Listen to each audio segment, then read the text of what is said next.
এই মজলিসটা থেকে নষ্ট করে দেবেন ইনশাআল্লাহ। যদি নাত গাইতে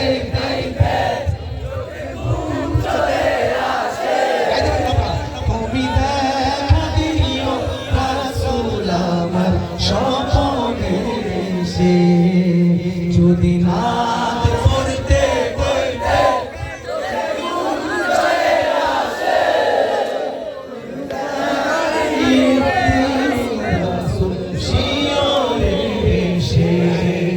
আমি শব্দ গাতি গানে তোমার ভাবনায় কত সুর মেখে যে তারে মনের মতো সাজাই। আমি শব্দ গাতি গানে তোমার ভাবনায় কত সুর মেখে যে তারে মনের মতো সাজাই। যদি